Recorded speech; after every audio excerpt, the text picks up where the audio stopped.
Hey, salut les amis, c'est Ludo, j'espère que vous allez bien. On se retrouve aujourd'hui pour une nouvelle vidéo et il va s'agir d'une petite lecture.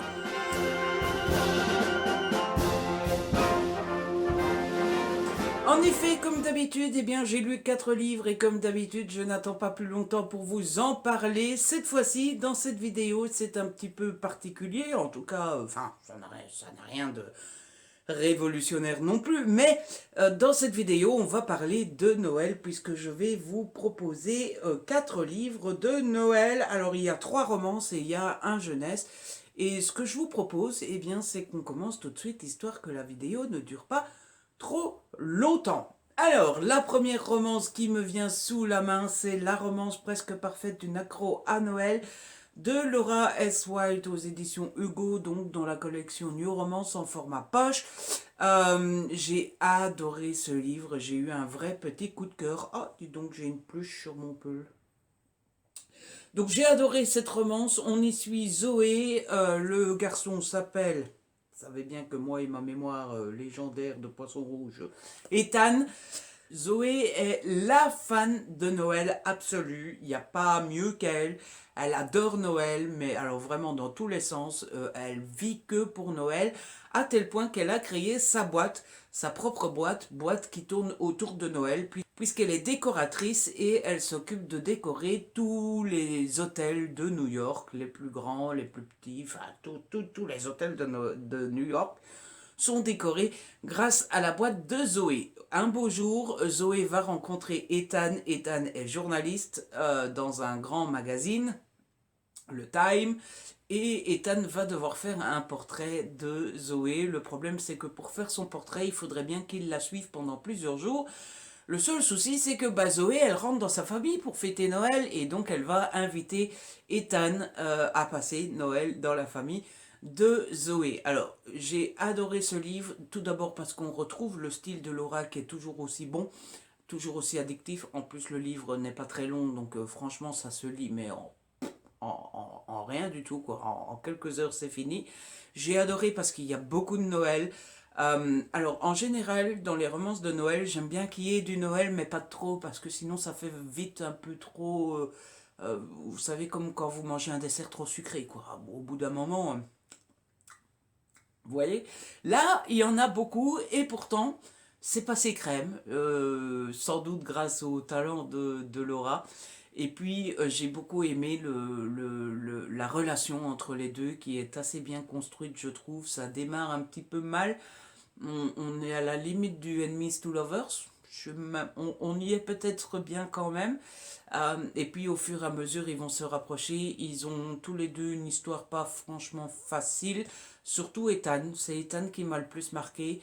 Avec sa famille qu'il ne voit pas beaucoup. Et puis sa famille qui a fait qu'il n'aime pas beaucoup Noël.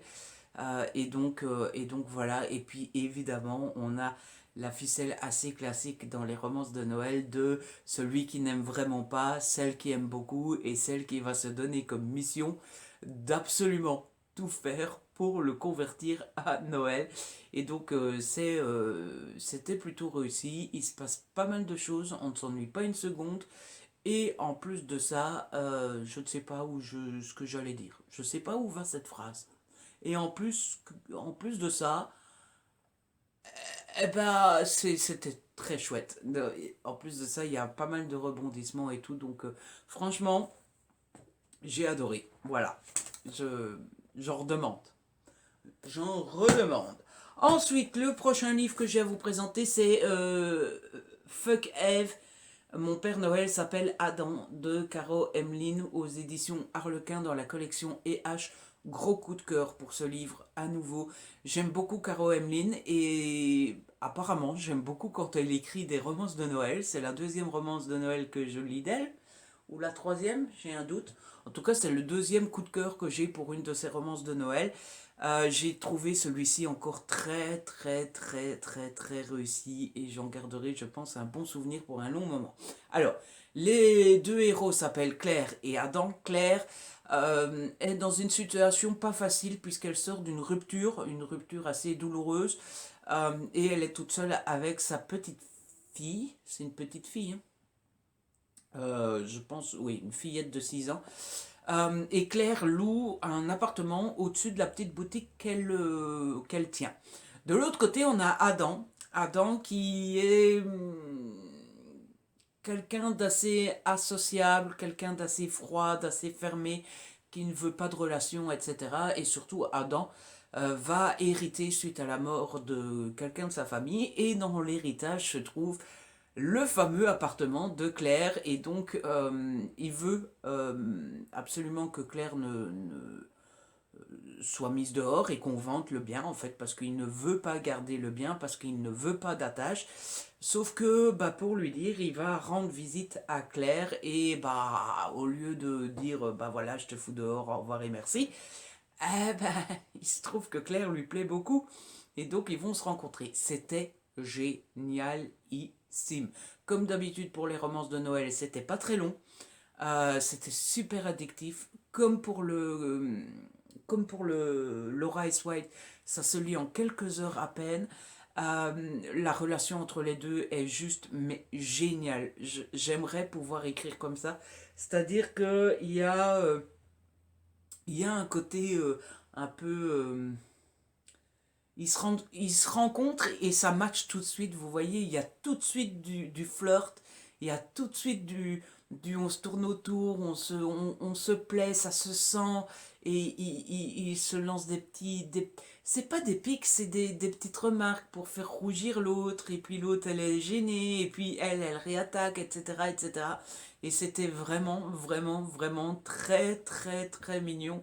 Vous rajoutez à ça cette petite fillette de 6 ans qui était mais d'une répartie déjà extraordinaire, mais qui rajoutait plein d'humour, qui rajoutait plein de petites phrases par-ci par-là, qui a sans doute aidé à rapprocher les deux adultes. Vous rajoutez à ça ce petit côté village perdu un peu nul, un peu au fin fond du trou de cul d'un aigle, où tout le monde se connaît, où tout le monde s'occupe de tout, avec cette petite ambiance de Noël. Il y en a beaucoup moins que dans le Laura S. Wild, mais il y en a bien assez pour qu'on se sente bien. Bref, franchement, il faut que Caro continue à écrire des romances de Noël, parce que j'aime toujours beaucoup, beaucoup, beaucoup, beaucoup, beaucoup ça. Ensuite, j'ai lu Mon boss, sa famille cinglée, Mon Noël pourri et moi de Lil Evans aux éditions Cherry Publishing. Alors, j'ai un peu moins aimé que les deux livres précédents, même si j'en garderai un bon souvenir. Alors, ici, on est avec un boss qui s'appelle Nox et la femme qui s'appelle Sienna. Ils ont tous les deux une histoire assez pourrie. Sienna va à un entretien d'embauche. Évidemment, le patron c'est Nox. Nox décide de l'engager. Le problème c'est que Sienna sort d'une période très compliquée puisqu'elle a été virée de son ancien travail alors qu'elle n'avait rien fait. Je vous laisserai découvrir les détails. C'est glaçant, c'est dégueulasse, c'est révoltant. Mais je n'ai pas envie de vous spoiler, donc il faudra découvrir ça vous-même. Je me trouve très pâle. Je me demande s'il ne faudrait pas que je me mette un peu de fond de teint. On va faire comme à la télé, vous voyez, mettre un peu de fond de teint parce que j'ai l'air très pâle et malade. Euh, et donc, je ne dois rien vous dire. Et de l'autre côté, on a Nox. Nox qui est complètement pourri de l'intérieur à cause de quoi? À cause de beaucoup de choses. À commencer par sa famille. Il a une famille vraiment très peu aimante. Il a été trahi par son ex-femme. Enfin bref, à chaque fois qu'il a fait confiance à quelqu'un, euh, il a été trahi et il a été piétiné, etc., etc.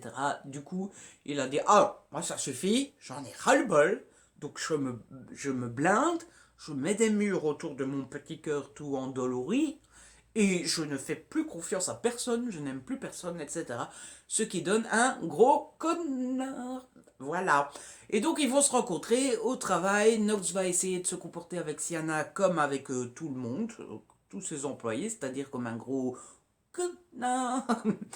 Sauf que bah, Sienna, ça va pas aller avec elle parce que Sienna est désarmante, tellement elle a de l'humour, de la répartie, tellement elle est un petit peu un petit peu, j'allais dire cinglé, mais on va dire que je suis sexiste, mais cinglé dans le bon sens du terme, vous voyez, un peu comme moi, quoi. Vous voyez, un petit peu... Wouh. Et du coup, voilà, Nox va pas trop réussir à rester sérieux et méchant avec elle. Et donc voilà pour l'histoire. Le truc que j'ai bien aimé, c'est le style de l'autrice. J'ai beaucoup aimé les rebondissements. J'ai trouvé qu'il y avait beaucoup de choses qui se passaient et qu'il était difficile de s'ennuyer. Et j'ai trouvé que la balance présence de Noël était plutôt bien réussie. Mais alors, qu'est-ce que t'as pas aimé, Ludo? J'ai pas aimé... alors, il y a un truc qui n'est pas si dérangeant que ça. Il y a un peu de sexe, un peu explicite. Et puis, surtout au début, c'est beaucoup de la romance, genre, putain, elle est bonne, j'ai envie de me la... Vous voyez, hein, je sais pas s'il dit ça dans ces mots-là, mais c'est un peu l'idée. Ça fait un peu romance assez érotique, et c'est là que je me rends compte que mes goûts ont changé. J'aime bien l'érotique dans les romances, mais j'aime moins quand c'est explicite. Et là, au début du roman, c'est un peu oh, elle a ses fesses à l'air, oh là là, qu'elle est bandante, des trucs comme ça. J'espère que les enfants ne me regardent pas. Et ça commence. Vous voyez, je préfère des mots comme tip tip ou tagadam boum boum que des mots comme bise. Mais c'est pas si dérangeant que ça, pour moi en tout cas. Je sais que beaucoup n'aiment pas, mais pour moi c'est pas si dérangeant que ça. C'est juste que mes goûts évoluent un petit peu, parce que si je dis goûts un petit peu, ça veut rien dire. Mes goûts évoluent un petit peu, et donc voilà. La chose qui m'a vraiment dérangé dans le roman, qui m'a sorti du roman alors que jusqu'à maintenant c'était un super bon roman, c'est un truc que fait Nox que j'ai pas aimé. Alors, il ment à Sienna. Alors, mentir, c'est pas bien. Il faut jamais mentir.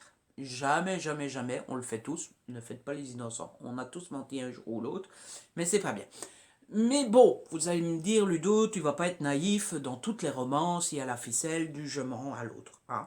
Oui, sauf que je trouve qu'il est un petit peu plus acceptable, en tout cas dans les romans, dans la fiction, qu'on mente dans le sens, oui, mais si je lui dis, elle va m'en vouloir, elle va me quitter, je préfère ne rien dire, et tant pis, machin, je sais que je vais dans le mur, mais bon, j'ose pas lui dire, elle va m'en vouloir. Bon, c'est du mensonge, mais c'est un peu plus compréhensible. Là, il ment à Siana pour avoir quelque chose en retour, pour qu'elle fasse quelque chose en retour. Et donc, c'est plus un simple mensonge, c'est de la manipulation. Et ça m'a beaucoup, beaucoup, beaucoup, beaucoup, beaucoup dérangé. Ça m'a fait sortir du livre. Et du coup, alors c'est de la fiction, donc oui, c'est pardonnable. C'est pas comme si c'était dans la réalité. Mais j'étais là en mode non, non, non, non, non, non, non, non, on peut pas faire ça. Donc voilà, petit bémol sur ce point-là, mais bon, c'est pardonnable, c'est de la fiction, mais ça m'a quand même dérangé. Oui, donc vous allez me dire, oui, mais c'est quoi ton avis finalement, Ludo? euh, Écoutez, moi je vous ai donné mes arguments, j'ai développé, vous n'allez pas me demander une conclusion en plus. Si? Bon. Alors je dirais que c'est un bon livre, que j'ai passé un bon moment, qui plaira à beaucoup de monde, qui m'a plu, à moi aussi, mais que j'ai été sorti du schmilblick à cause de ce détail de... il la manipule un chouïa quand même. Ça c'est pas bien. C'est pas bien du tout. Et je continue à être perturbé par mon bazar. Qu'est-ce que c'est? Alors vous le savez, je suis hypochondriaque, je stresse très vite. Et alors hier, je me dis, oh, c'est un mélanome. Oh là là, j'ai le cancer. Sauf que, bah, un mélanome, on attrape ça au soleil. Hein. Et on est au mois de décembre en Belgique, donc autant vous dire que j'ai pas vu beaucoup de soleil. Donc je sais pas ce que c'est. On dirait une brûlure qui n'a pas encore cicatrisé. Mais je me suis pas brûlé. Alors qu'est-ce que c'est? J'en sais rien, je ne sais pas. Vous n'êtes pas là pour entendre mes trucs de psychopathe, de hypochondriaque, je sais bien, mais bon. Et le dernier livre dont je dois vous parler, c'est Jack et la grande aventure du cochon de Noël de J.K. Rowling, illustré par Jim Field. Ça a son importance aux éditions Gallimard Jeunesse. Gallimard m'a fait le plaisir de Gaimard m'a fait le plaisir de me l'envoyer et c'était trop, méga, trop cool. D'abord, regardez-moi cette beauté. Il est pas trop joli ce livre, franchement. Oh, il est mignon. Et donc, comme je vous disais, il est illustré. Alors, le livre est divisé en plusieurs parties. Je vais vous mettre la première partie comme ça. Si jamais je vous montre la cinquième partie, ça ne peut pas vous spoiler ce qui va se passer. Donc, voilà la première partie. Regardez-moi ces illustrations. Elles sont pas trop méga trop belles. Bon, on va faire le difficile. On va dire que ça aurait été en couleur, ça aurait été encore mieux. Mais bon, il faut pas non plus toujours exagérer, quoi. Hein? On a déjà des super belles illustrations. Tous les débuts de chapitre sont avec des petites boules de Noël. Et je vais essayer de vous trouver. Il me semble qu'il y a, voilà, des illustrations d'une seule page qui sont trop belles aussi. Donc, comment vous résumez ce petit roman? On est avec le petit garçon dont j'ai oublié le nom. Parce que vous savez bien que moi et les noms, je les oublie toujours. Il s'appelle Jack. C'est dans le titre Ludo. Qui a un cochon de Noël qui est son doudou. Doudou qu'il a depuis des années, des années, des années, des années. Il ne s'en sépare jamais, comme tous les enfants avec leur doudou. Le seul problème, c'est qu'il va y avoir un jour un gros problème. Un énorme problème, c'est que Jack va perdre son cochon de Noël. Et là, c'est le drame. C'est le drame, surtout qu'on est à quelques jours de Noël seulement. Et Jack est inconsolable. Alors, inconsolable. Et là, va commencer la grande aventure. Alors, je ne sais pas trop ce que je peux vous dire ou pas vous dire. Parce que moi, je n'avais pas lu le résumé avant de lire le livre. Enfin, de toute façon, le résumé derrière ne dit pas grand-chose. Le résumé, il est là. Et en fait, c'est pas par choix que j'avais pas lu le résumé, c'est juste que j'avais pas capté que le résumé était là.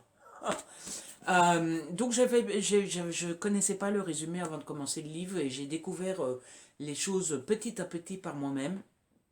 Et j'ai adoré découvrir au fur et à mesure moi-même. Donc je pense que c'est le genre de livre où il ne faut pas trop en dire. Alors on retrouve la plume de J.K. Rowling qui est plutôt bonne. Alors au début je l'ai trouvée un peu lourde. Le style, hein, pas J.K. Les blagues à 2 balles de Ludo. Au début, j'ai trouvé le style un peu lourd, mais au fur et à mesure qu'on rentre dedans, c'est de mieux en mieux. Et puis surtout, J.K. Rowling arrive encore une fois à nous transmettre plein de choses, d'abord plein d'émotions, parce qu'il y a des moments vraiment tristes, des moments un peu qui nous serrent notre petit cœur d'artichaut, vous voyez, où on est là en mode « Oh !» Et puis il y a des moments trépidant, plein d'action, et puis il y a des moments super joyeux et tout, donc franchement plein d'émotions. Et puis surtout J.K. Rowling arrive, je sais pas pourquoi je fais Rowling, Rowling, na na na na na na, oh Rowling, Rowling, na na na na. Et puis surtout J.K. Rowling arrive à mélanger plein de... Il y a de l'aventure, il y a un poil de fantastique, il y a il y a un côté Toy Story, bref, il y a plein de choses. Enfin bref, moi j'ai adoré, je ne peux que vous le conseiller parce que c'était vraiment très chouette et je me rends compte que j'en ai pas dit grand chose, mais je pense vraiment que c'est le genre de roman où il faut se lancer dedans sans en savoir plus. Voilà. Laissons la place à la surprise. Et du coup, bah voilà, je vais m'arrêter là. Et c'est comme ça que se termine cette update lecture. J'espère qu'il vous a plu, les amis. J'espère que je vous ai donné envie de découvrir l'un de ces titres. En tout cas, si vous avez aimé la vidéo, n'hésitez pas à la liker, à la partager. N'hésitez pas à me laisser un petit commentaire. Vous savez que j'adore vous lire. Si ce n'est pas encore fait, abonnez-vous, c'est gratuit et ça fait plaisir. On se retrouve très vite pour une nouvelle vidéo. D'ici là, prenez soin de vous et de ceux que vous aimez. Ciao, bye bye.